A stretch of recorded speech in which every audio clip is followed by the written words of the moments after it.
These construction cranes are a sign of things to come in St. Petersburg. After a 5-year slowdown in development projects, St. Petersburg is recording its best year since 2007.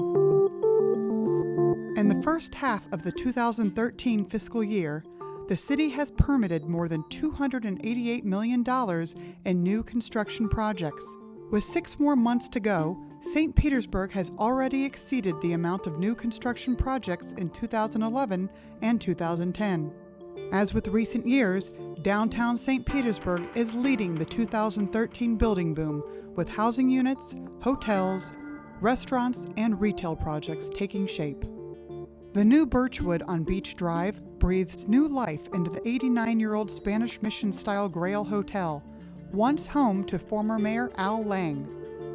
This project transformed the Grail into a unique boutique hotel that offers guests 18 well-appointed rooms, along with the 250-seat upscale Birch and Vine restaurant, ballroom, and rooftop bar and lounge.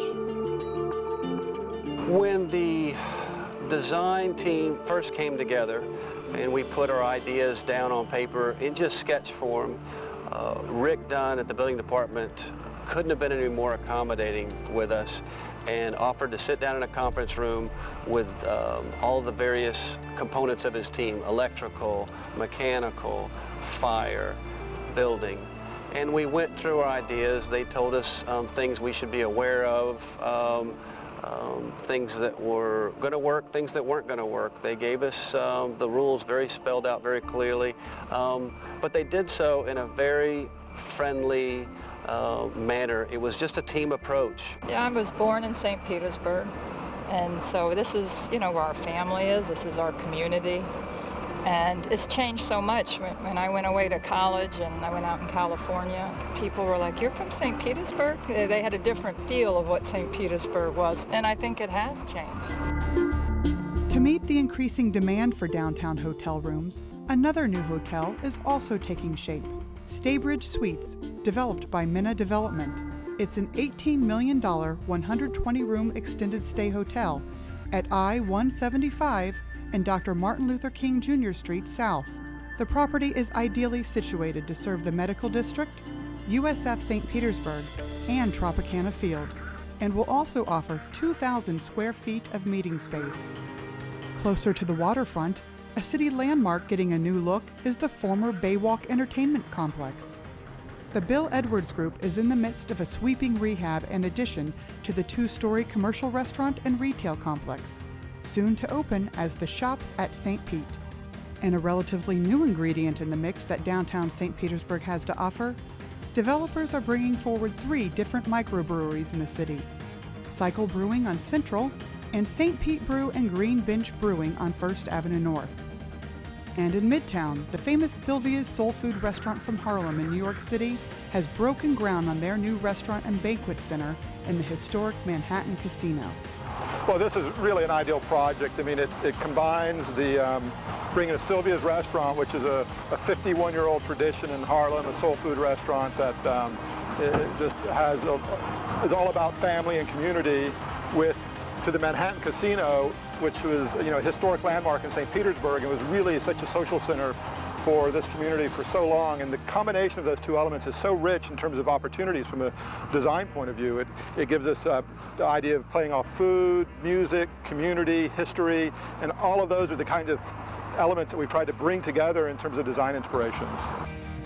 Over the last decade, downtown St. Pete became one of the city's hottest residential neighborhoods, with the construction of several new condominium towers and downtown townhouses and lofts. That trend continues with more than 850 residential units under construction. On the Osprey site near the downtown Publix, Miami-based American Land Ventures plans to construct an 18-story tower with 357 market-rate apartments, plus more than 6,000 square feet of retail at the corner of 3rd Street and 4th Avenue South.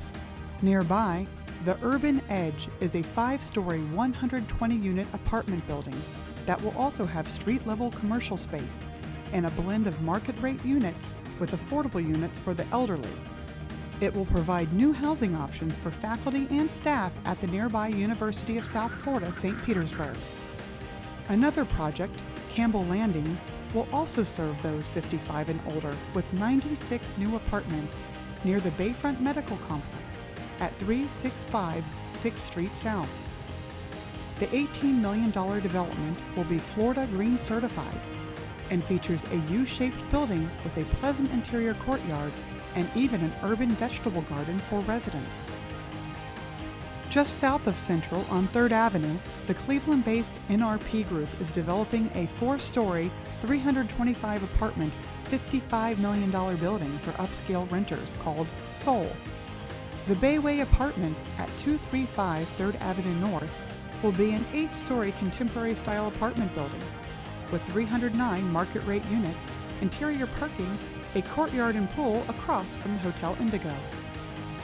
The project is developed by California-based Mill Creek. There's probably several factors that led us to making the decision to build in St. Pete and develop here. One of those is that St. Pete's an ideal urban location. It has a great downtown. The city has done a wonderful job in preserving the waterfront. It's a great open environment, and because of that, it's become a huge amenity and attracts people and people want to come to the downtown as a result.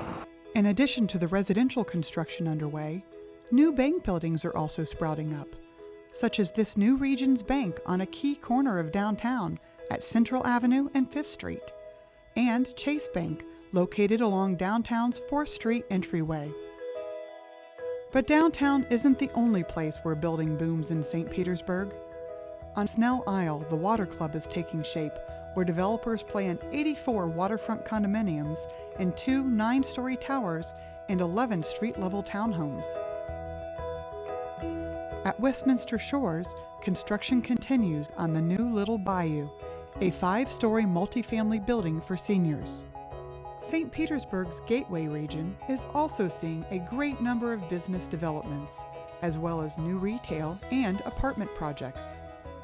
ASI, American Strategic Insurance, opens its new headquarters in the first of 2 new 110,000 square foot buildings, being constructed on the 13-acre site where the former Kmart and Sears were located on Martin Luther King Jr. Street North. This $42 million state-of-the-art corporate facility will provide a new home for ASI's estimated 275 employees. We think the Gateway region's phenomenal simply because it's easily accessible to people throughout the Tampa Bay area. We have a lot of employees that commute here from Tampa, Largo, Clearwater, south of the Skyway, Bradenton, Sarasota. So, and of course St. Pete, but it's just so centrally located that it's easy commute to an awful lot of different locations. At the busy corner of Gandy Boulevard, Roosevelt, and 4th Street, Ibis Walk is a new mixed-use development that includes 50,000 square feet of retail space, including the home for the new upscale egg-style restaurant that serves patrons omelets, crepes, waffles, and gourmet coffee. Additional developments on the Ibis Walk site will include a 150,000 square foot office building and 350 market-rate rental units. In nearby Carillon, Azure is under construction by Houston-based Hines Development. This complex of 3- and 4-story buildings will offer more than 300 attractive rental units in one of the most convenient housing areas of the Tampa Bay area.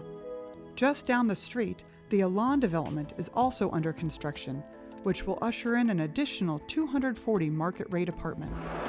You know what's really amazing is we've just come out of the biggest recession in 70 years, and so quickly we're just almost back to where we were, in 2006. There's a little different emphasis on the type of things that are getting built, of course, to respond to current market demands.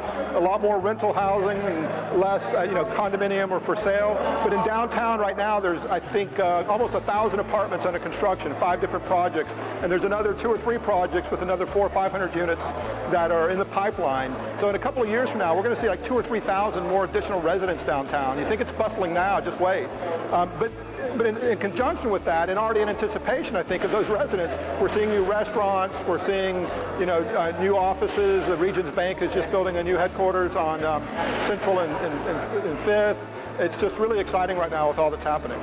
There's not a place in St. Pete where you can't say things are happening in the right way, and it's about good new redevelopment, it's about great opportunities, it's about people who knew about St. Pete that are reinvesting, it's about people who have identified and are coming to St. Pete and seeing it with new eyes and bringing us new ideas as well. So it's a great time in St. Pete. There's redevelopment and development everywhere. Cranes are in the sky, and it's a beautiful thing.